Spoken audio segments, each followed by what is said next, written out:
परवरदिगार आलम ने अपने दीन की हिफाजत के लिए अंबिया और मुरसलीन के बाद उलमाए रब्बानीयीन को पैदा फरमाया। हर दौर में नबी आते रहे, रसूल आते रहे, अपनी कौम को, अपनी उम्मत को अल्लाह का पैगाम पहुंचाते रहे। सबसे आखिर में हमारे नबी हुजूर नबी अकरम सल्लल्लाहु अलैहि वसल्लम तशरीफ फरमा हुए और आप पर अल्लाह ने नबूवत का दरवाजा बंद फरमा दिया। अब आपके बाद किसी किस्म का कोई नया नबी नहीं आया। हजरत ईसा अलैहिस्सलाम नुज़ूल फरमाएंगे, लेकिन वो नए नबी नहीं। आपके बाद कोई नया नबी पैदा नहीं होगा, चाहे वो जिल्ली नबी हो, चाहे अक्सी नबी हो, चाहे बुरूजी नबी हो, चाहे वो बिज़ात हो, चाहे बित्तबा हो, किसी किस्म का कोई नबी आ ही नहीं सकता। ये मुहाल है, क्योंकि परवरदिगार आलम ने हमारे नबी सल्लल्लाहु अलैहि वसल्लम पर नबूवत का दरवाजा बंद फरमा दिया है और आपको खातमुन नबीयीन का लक़ब अता फरमाया है। अगर आपके बाद कोई नया नबी आ जाए तो कलामे बारी का झूठा होना लाजिम आएगा और परवरदिगार आलम का कलाम झूठा नहीं हो सकता।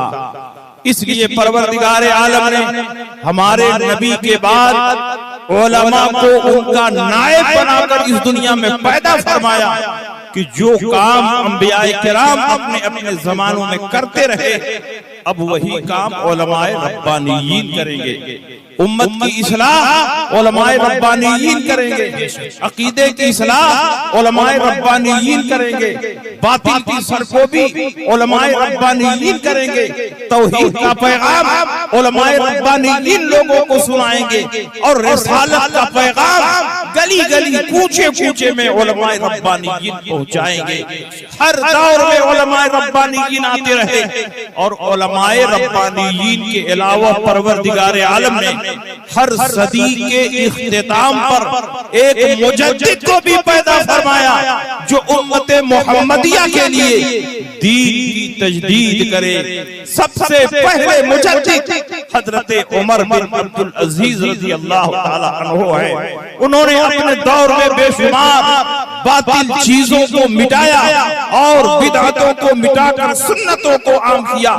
हर दौर में मुजद्दिदीन आते रहे और तजदीद के कारनामे अंजाम देते रहे, लेकिन परवरदिगार आलम ने उन्हीं मुजद्दिदीन में एक ऐसे मुजद्दिद को भी पैदा फरमाया जिनको हम मुजद्दिद आजम आला हजरत इमाम अहमद रजा के नाम से जानते और पहचानते हैं। 14वीं सदी हिजरी के मुजद्दिद आला हजरत इमाम अहमद रजा फाजिल बरेलवी रज़ियल्लाहु ताला अन्हु है। आप मुजद्दिदीन की तारीख उठाकर पढ़े, हर दौर में मुजद्दिद आते रहे। परवरदिगार आलम हर दौर में मुजद्दिदीन को भेजता रहा और मुजद्दिद मुरीदीन नहीं बनाते हैं, बल्कि मुजद्दिद परवरदिगार आलम बनाता है। इन्नल्लाह यबअसु लिहाज़िहिल उम्मा अला रासि कुल्लि मिअति सरा मन युजद्दिदु लहा दीनहा। परवरदिगार आलम हर सदी के इख्तिताम पर एक ऐसी शख्सियत को कायम फरमाता है जो उम्मत मोहम्मदिया के लिए दीन की तजदीद करे। मुजद्दिद नया दीन नहीं पेश करता, मुजद्दिद नया अकीदा नहीं पेश करता, मुजद्दिद नया नजरिया नहीं पेश करता, मुजद्दिद नई फिक्र नहीं पेश करता, बल्कि जो नबी अकरम सल्लल्लाहु अलैहि वसल्लम सहाबा और ताबईन से चला हुआ अकीदा है उसी को दुनिया के सामने पेश करता है। उस अकीदे पर जो गर्दो गुबार लग गए हैं, उसी गर्दो गुबार को साफ करके दीन के चेहरे को निखारता है, दीन के चेहरे को चमकाता है। मुजद्दिद कोई नया दीन नहीं पेश करता, बल्कि पुराने दीन के चेहरे पर बिदअत और मुनकरात के जो गर्दो गुबार लगे हैं उसी को दलाइल और बराहीन से साफ करके और उसके चेहरे को चमका करके दुनिया के सामने पेश। सुभान अल्लाह। बेशुमार मुजद्दिदीन आए, हर दौर में मुजद्दिद आते और आते रहेंगे, लेकिन आला हजरत इमाम अहमद रजा को अल्लाह ने जिन खूबियों से सरफराज फरमा कर भेजा, उसने आपको पूरे जमाने में मुमताज फरमा दिया। हर मुजद्दिद के दौर में दो चार फितने रहे, आप मुजद्दिदीन की तारीख उठाकर देख लो, किसी मुजद्दिद के जमाने में एक फितना, किसी मुजद्दिद के जमाने में दो फितना, किसी मुजद्दिद के जमाने में तीन फितना, किसी मुजद्दिद के जमाने में चार फितना, चार से ज्यादा फितना किसी मुजद्दिद के जमाने में नहीं पाया गया। तन्हा आला हजरत इमाम अहमद रजा फाजिल बरेलवी हैं, उनके जमाने में दो चार फितने नहीं थे, बेशुमार फितने थे। वहाबियत का फितना, देवबंदियत का फितना, नशरियत का फितना, कादियानियत का फितना, शमानियत का फितना, सुलह-ए-कुल्लियत का फितना, नदवियत का फितना, इलियासियत का फितना, इस्माइलियत का फितना, इन तमाम फितनों के मुकाबले में आला हजरत इमाम अहमद रजा सत्य से टकराई बनकर खड़े हो गए और तमाम फितनों का तने तनहा आला हजरत ने मुकाबला किया।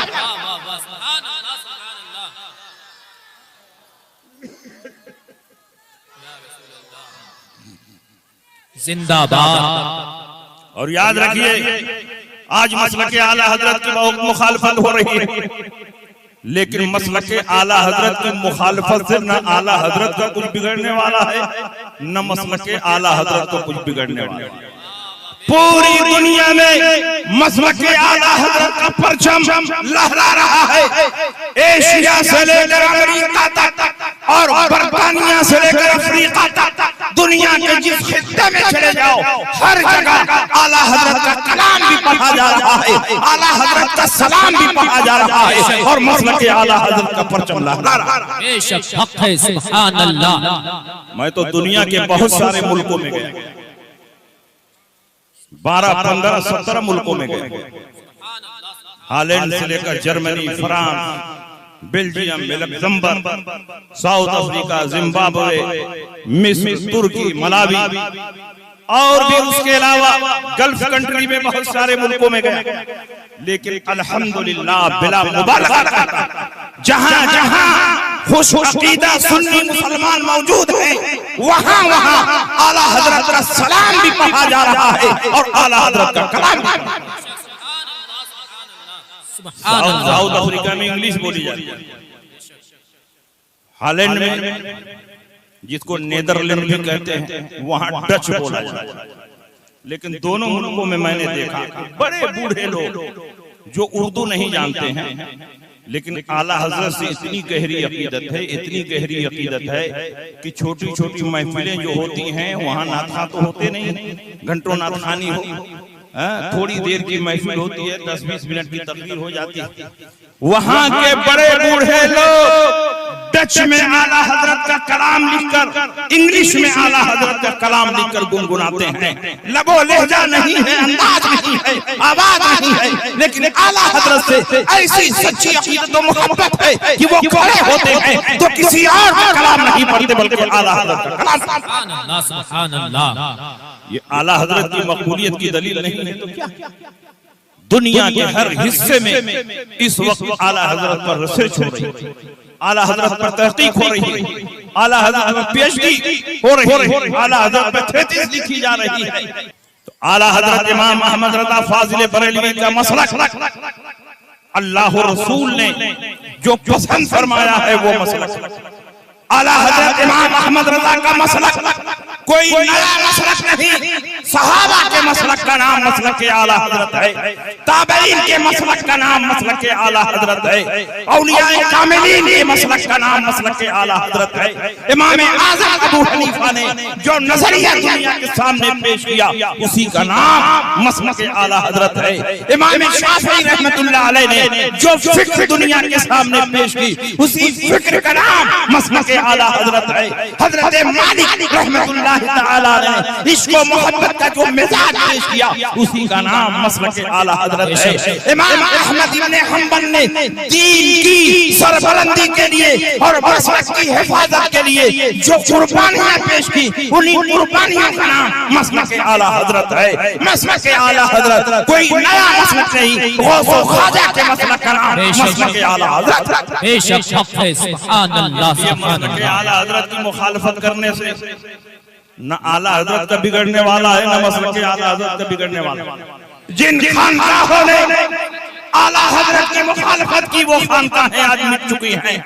जिन मशाइख ने आला हजरत इमाम अहमद रजा की मुखालफत की उन मशाइख का नामो निशान मिट चुका है। जिन कलमकारों ने मसलक आला हजरत के खिलाफ लिखने की कोशिशें की उनकी कलम की रोशनाई हो चुकी है। और जिन अदीबों और खतीबों ने आला हजरत के मसलक के खिलाफ बोलने की जुर्रत की उनकी ज़बान आज गूंगी हो चुकी है। कल तक जिनके दरवाज़ों पर प्रोग्राम लेने वालों की लाइन लगती थी आज उनके दरवाजों पर सन्नाटा छाया हुआ है, इसलिए कि उन्होंने किसी और की मुखालफत नहीं की, अल्लाह की अता से मुखालफत की है, गौस की करामत से मुखालफत की है। और इमाम अहमद रजा पादिल बरेलवी रसूल पाक की मोहब्बत के चिराग हैं, तो गोया उन्होंने रसूल पाक की मोहब्बत के चिराग को बुझाने की कोशिश।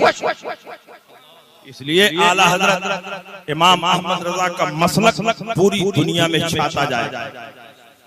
और जैसी बशारत उन बुजुर्ग ने दी थी वही आला हजरत इमाम अहमद रजा ने किया। जब आला हजरत दूसरी बार ज़ियारत हरमैन तैयबैन के लिए मक्का मुकर्रमा की सरजमीन पर तशरीफ ले गए, आप हयात आला हजरत उठाकर पढ़िए। आला हजरत इमाम अहमद रजा का पहले से हज पर जाने का कोई प्रोग्राम नहीं। आपके बड़े बेटे हुज्जतुल इस्लाम हज के इरादे से बरेली से बंबई तशरीफ ले गए और उनके जाने के बाद आला हजरत इमाम अहमद रजा की बेचैनी बढ़ती रही। आला हजरत इमाम अहमद रजा नबी की मोहब्बत में तड़पते रहे, मचलते रहे, लेकिन हज फर्ज अदा कर चुके हैं और नफली हज के लिए माँ की इजाजत जरूरी है। और माँ का हाल ये है कि अपने बेटे अहमद रजा को एक लम्हे के लिए अपने आप से जुदा करने के लिए तैयार नहीं। आला हजरत माहिए बेआब की तरह नबी की मोहब्बत में तड़प रहे हैं। काश गुंबदे खजरा का दीदार हो जाए, रौज़ाए अक़दस की ज़ियारत हो जाए, मदीने की सरजमीन पर हाज़िरी हो जाए, लेकिन हो तो कैसे हो, हज फर्ज अदा कर चुके हैं और नफली हज के लिए माँ की इजाजत शर्त है और माँ है कि अहमद रजा को घर से बाहर जाने के लिए तैयार। आपकी वालिदा मोहतरमा सो रही है, आला हजरत देखिए अदब सिखा रहे हैं। आला हजरत गए, माँ के कदमों में अपनी आंख रगड़ने लगे। माँ को जगाया नहीं, बेदार नहीं किया, माँ के कदमों में अपनी आंख रगड़ने लगे। माँ ने कहा, बेटे अहमद रजा क्या बात है? कहा, अम्मी जान रौज़ाए अक़दस के दीदार के लिए जाना चाहता हूँ, आपकी इजाजत चाहता। माँ ने कहा, ठीक है बेटे जाओ, फी अमानी। माँ ने इतना कहा और आला हजरत इमाम अहमद रजा बरेली स्टेशन पर आए और बंबई के लिए रवाना। कुछ देर के बाद माँ इमाम अहमद रजा की मोहब्बत में तड़पने लगी, बेटे अहमद रजा को बुलाओ, बेटे अहमद रजा को बुलाओ। लेकिन आला हजरत फरमाते हैं, अब तो मैं जा चुका था, अब क्या। और इधर अल्लामा हुज्जतुल इस्लाम जिस जहाज में जाने वाले थे, तो उस जहाज में जितने हाजियों को जाना था, आज के जमाने में इंजेक्शन लगता है, उस जमाने में बफारा दिया जाता, सारे हाजियों को बफारा देना था ताकि इन्फेक्शन से ये मुतासिर न होने पाए। लेकिन जिस डॉक्टर को बफारा देना था, 2 दिन तक वो बीमार हुआ। वो बफारा देने आया नहीं, वो जहाज वहीं जद्दा के साहिल पर खड़ा, बंबई के साहिल पर खड़ा रहा। 2 दिनों में आला हजरत इमाम अहमद रजा बंबई पहुंच गए तो डॉक्टर भी ठीक। सारे हाजियों को बफारा देने के लिए आया, उसी में आला हजरत इमाम अहमद रजा का भी बफारा हो गया। अब सीट का मसला फंसा, उस जहाज में एक भी सीट खाली नहीं। आला हजरत इमाम अहमद रजा रौज़ाए अक़दस की तरफ लौ लगाते हैं, या रसूल अल्लाह जब आपने यहाँ तक बुला लिया है तो इसी जहाज में जिसमें मेरा बेटा जा रहा है जाने का इंतजाम फरमा। इमाम अहमद रजा का अकीदा रसूल पाक के तवस्सुल पर इतना मजबूत था कि इधर इमाम अहमद रजा ने रसूल पाक की बारगाह में इस्तिग़ासा पेश किया और कुछ ही देर के बाद एक बूढ़े मियां आला हजरत के पास आकर कहते हैं कि हमारे साथ कुछ मजबूरी आ गई है, मैं इस जहाज में नहीं जाना चाहता, क्या कोई आदमी ऐसा है जिसको टिकट की जरूरत हो तो वो मेरा टिकट ले ले, मैं 2 दिन के बाद आना चाहता। आला हजरत के पास ही आकर के कह रहा है। आला हजरत इमाम अहमद रजा ने फरमाया बेशक रसूल पाक ने मेरी दस्तगीरी फरमाई। आला हजरत ने उसका टिकट खरीद लिया और उसी जहाज में जिस जहाज में आपके बड़े बेटे हुज्जतुल इस्लाम अल्लामा हामिद रजा खान रहमतुल्लाह अलैह जा रहे थे, उसी में आला हजरत इमाम अहमद रजा को जगह कदम कदम पर ताईद रब्बानी हासिल। इमाम अहमद रजा जद्दा पहुंचे, जद्दा से ऊंटों के जरिए आप मक्का मुकर्रमा पहुंचे। आला हजरत इस सफर में गए नहीं थे बल्कि रसूल पाक ने बुलाया था, इसलिए कि मौलवी खलील अहमद अम्बेडकरी अपने साथियों के साथ और रियासत के बाद वजीरों के साथ पहले से वहां पर मौजूद थे और आला हजरत इमाम अहमद रजा को रसूल पाक ने इसीलिए बुलाया था कि खलील अहमद अम्बेडकरी की सरकोबी मक्का की सरजमीन पर हो सके। खलील अहमद अम्बेडकरी ने शरीफ मक्का के दरबार में जो खिलाफत उस्मानिया की तरफ से हरमैन तैयबैन को कंट्रोल करने के लिए गवर्नर मुकर्रर थे, उनकी बारगाह में 5 सवालात पेश किए और कहा आप लोगों का अकीदा है कि नबी गैब जानते हैं, अगर नबी गैब जानते हैं तो मेरे इन सवालों का जवाब दे दीजिए। शरीफ मक्का साले कमाल ने मौलाना साले कमाल को बुलाया शरीफ मक्का ने और कहा कि आप इन सवालात को ले जाइए और 2 दिन में इसका परफेक्ट और निहायत मजबूत और मुफस्सल जवाब लिखकर मेरे दरबार में पेश कीजिए और जवाब इतना मुकम्मल होना चाहिए कि किसी भी हैसियत से उस जवाब पर उंगली रखने की गुंजाइश न रहे। मौलाना साले कमाल कोई मामूली शख्सियत के हामिल नहीं थे, रईसुल उलमा उनका लक़ब था, मुफ्ती अहनाफ थे मक्का मुकर्रमा, उनको ये खिदमत दी गई। आला हजरत इमाम अहमद रजा मक्के में हैं, शुदा आला हजरत को ये बात पहुंची कि वहाबियों ने शरीफ मक्का के दरबार में नबी को चैलेंज करने वाले 5 सवालात भेजे और उसका जवाब मतलूब है। वो अहमद रजा जो बरेली की धरती पर रहकर नामूस रिसालत की हिफाजत करता रहा, वो अहमद रजा मक्के की सरजमीन पर मौजूद हो और नबी के नामूस पर हमला हो, वो अहमद रजा कैसे गवारा कर सकता है। आला हजरत इमाम अहमद रजा को जैसे ही इत्तला मिली कि वहाबियों ने नबी के इल्म गैब का इनकार किया है और 5 सवालात शरीफ मक्का के दरबार में भेजे हैं और मौलाना साले कमाल को जवाब लिखने की जिम्मेदारी दी गई है। आला हजरत इमाम अहमद रजा भागते हुए मौलाना साले कमाल के घर गए, बड़े बड़े उलमा वहां पर मौजूद थे, मिलाद की महफिल चल रही थी। जब आला हजरत पहुंचे तो उलमाए मक्का ने खड़े होकर आला हजरत का इस्तकबाल फरमाया। मौलाना साले कमाल ने कहा कि जब आप तशरीफ ला ही चुके हैं तो कुछ देर तकरीर फरमा दें ताकि ये महफिल अपने इख्तिताम को पहुंच जाए। आला हजरत इमाम अहमद रजा खड़े हुए और बड़े बड़े उलमाए मक्का की मौजूदगी में फसीह और बलीग अरबी में तकरीबन 2 घंटा मुसलसल किताब और सुन्नत की रोशनी में इल्म गैब मुस्तफा पर तकरीर फरमाते रहे। आला हजरत तकरीर कर रहे हैं और उलमाए मक्का आला हजरत की तकरीर सुनकर झूम रहे हैं। सुभान अल्लाह सुभान अल्लाह। उलमाए मक्का सोचते हैं ये कैसा आदमी है जो ऐसी अरबी बोल रहा है कि बड़े बड़े अरब वाले भी ऐसी अरबी नहीं बोल रहे और सुन्नत की दलीलें पेश कर रहा है। जब आला हजरत की तकरीर खत्म हुई, मौलाना साले कमाल ने सोचा कि जिस मौजू पर मुझको लिखना है वो काम तो हो ही गया है, दिल की मुराद पूरी हो गई है, मैं क्यों परेशानी उठाऊं। अल्लाह ने मेरे पास एक ऐसे आलिम रब्बानी को भेज दिया है कि इस मौजू के सारे दलाइल उसके दिमाग के कंप्यूटर में महफूज। उन्होंने अलमारी खोला, पर्चा निकाला, और कहा कि हुजूर जो तकरीर आपने की है उसी को तहरीरन जमा कर दीजिए, किताब तैयार हो जाएगी। आला हज़रत इमाम अहमद रज़ा ने फरमाया कि इस मौजू पर जब अहमद रज़ा का कलम चलेगा तो पूरी तहकीक और तफसील के साथ लिखा जाएगा। उन्होंने कहा हुजूर इतना टाइम नहीं है, 2 ही दिन में ये किताब शरीफ मक्का के दरबार में पेश करनी है। आला हज़रत फरमाते हैं 2 दिन बहुत है। अहमद रज़ा चंद घंटों में इल्म गैब मुस्तफा पर एक ऐसी शानदार किताब लिख देगा कि सुबह क़यामत तक वहां भी उसका जवाब नहीं देगा। आला हजरत ने वो पर्चा लिया, अपनी क़यामगाह पर गए। और आला हजरत कोई छोटे मोटे मौलवी तो थे नहीं, आला हजरत मरजाए उलमा थे, मरजाए फतवा थे, मरजाए तक़वा थे। बड़े बड़े उलमा आला हजरत की बारगाह में पहुंचकर मसाइल पूछते थे, सीखते थे।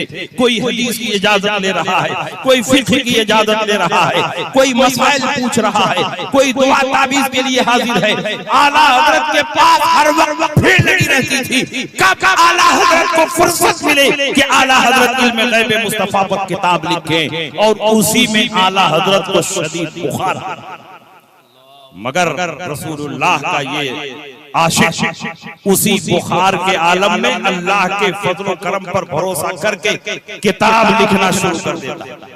थोड़ा थोड़ा वक्त निकाल कर किताब लिख रहा है, और मजमूई तौर पर सिर्फ 8.5 घंटे में अरबी जबान में बगैर किसी किताब को देखे हुए सिर्फ अपने ज़हन पर इत्मीनान करके आला हजरत इमाम अहमद रज़ा ने दौलतुल मक्किया बिल मादतिल गैबिया के नाम से एक ऐसी अजीम शान किताब लिखी कि जब शरीफ मक्का के दरबार में ये किताब पढ़ी जा रही थी, अभी आधी किताब पढ़ी गई और शरीफ मक्का ने सुन्नियों को डिग्री दे दी। अल्लाह युती व हाउला यमनऊन, अल्लाह अपने हबीब को गैब का इल्म अता फरमाता है और ये वहाबी उसका इनकार करता है।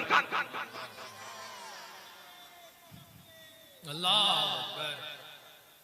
या रसूलल्लाह, जिंदाबाद जिंदाबाद जिंदाबाद जिंदाबाद जिंदाबाद जिंदाबाद।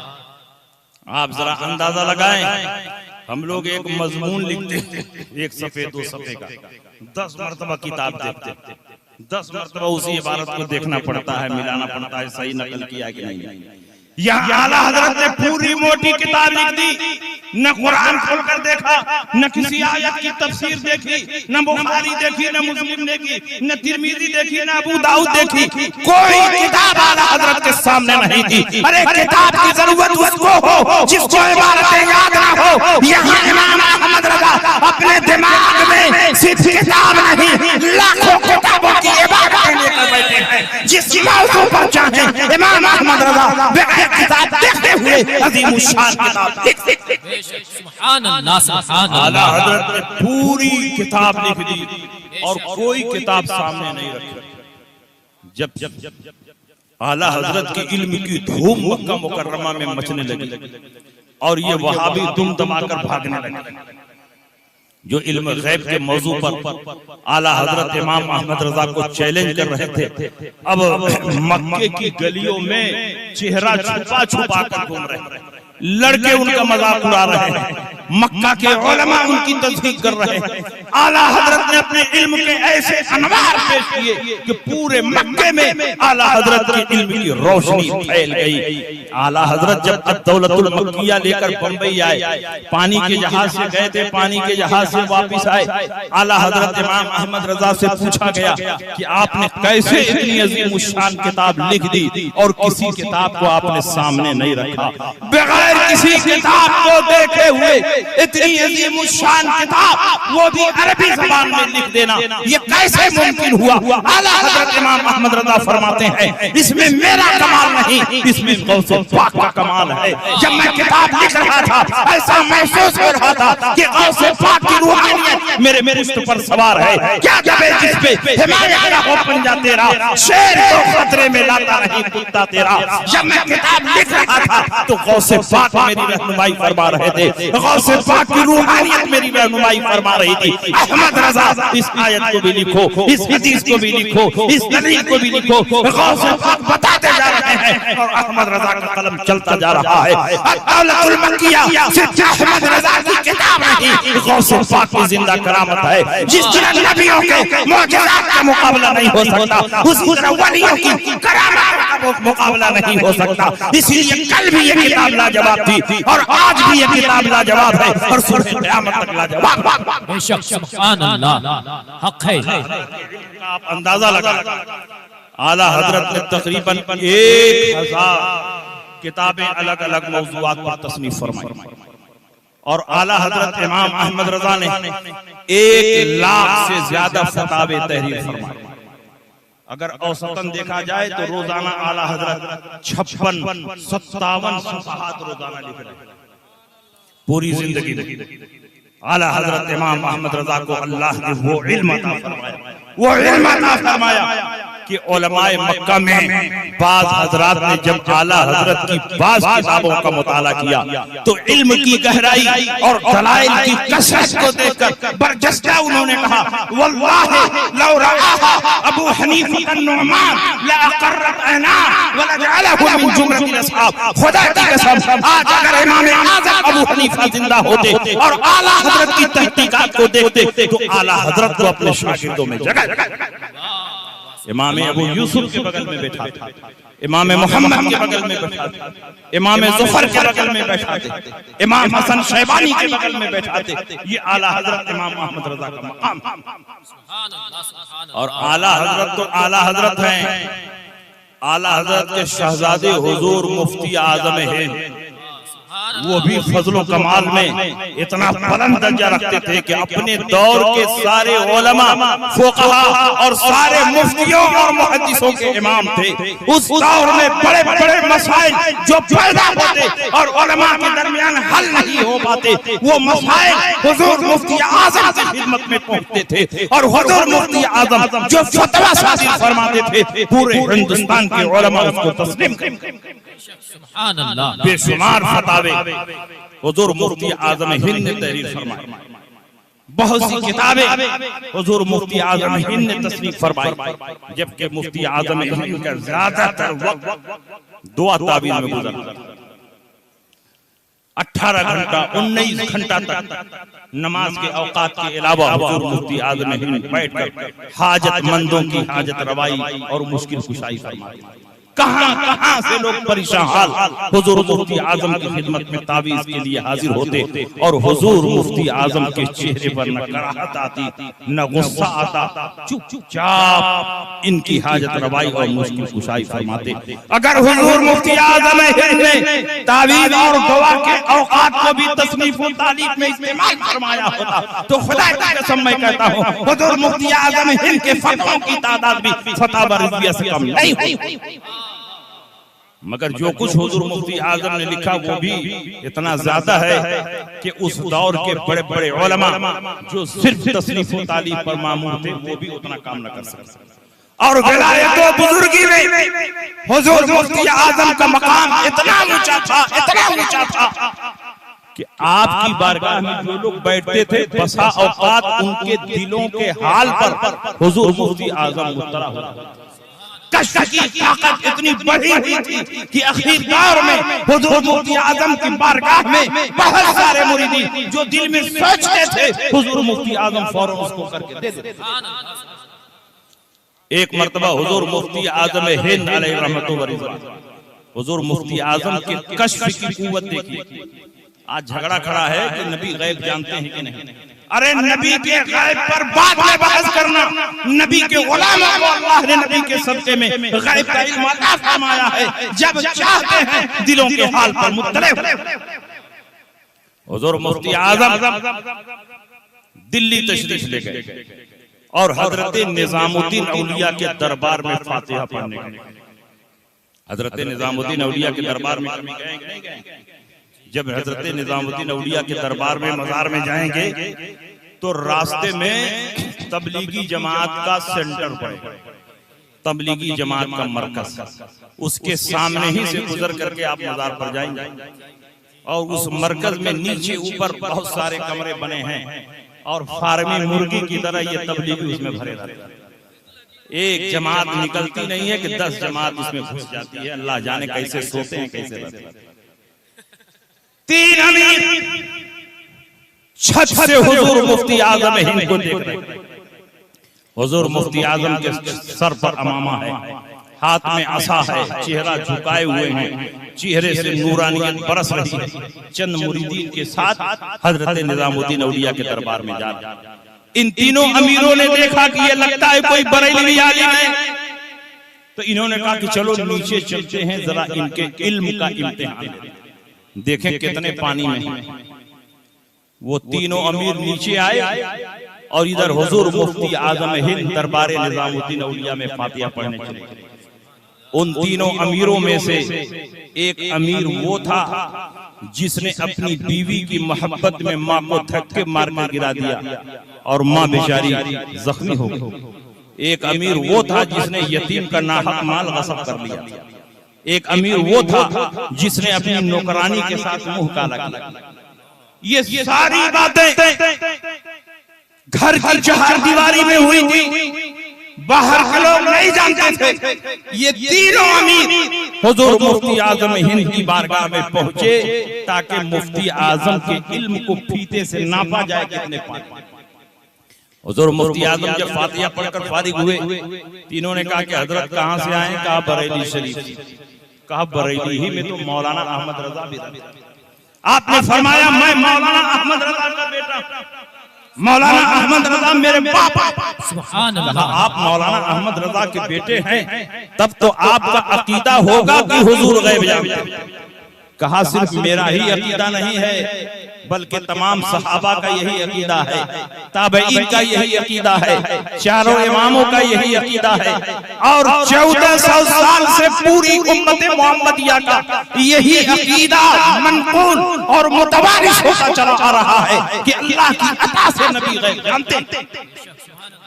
तो इन अमीरों ने कहा कि अगर नबी गैब जानते हैं तो आप उस पर कुछ दलील दीजिए। हुजूर मुफ्ती आजम ने फरमाया मैं सफर में हूँ, बहस का मूड नहीं। हमारे उलमा ने इस मौजू पर किताबें लिखी हैं, जाओ मुताला कर लो, सारे दलाइल मौजूद। आला हजरत इमाम अहमद रजा ने इस मौजू पर अद-दौलतुल मक्किया बिल मादतिल गैबिया लिखी है, उसका मुताला कर लो। इन्होंने कहा नहीं, जब आप अपनी जबान से दावा कर रहे हैं तो जब तक आप दलील नहीं देंगे उस वक्त तक हम नहीं मानेंगे। हुजूर मुफ्ती आजम ने फरमाया मियां मान जाओ कि नबी गैब जानते हैं। कहा नहीं, हम नहीं मानेंगे, जब आप दलील देंगे तब मानेंगे।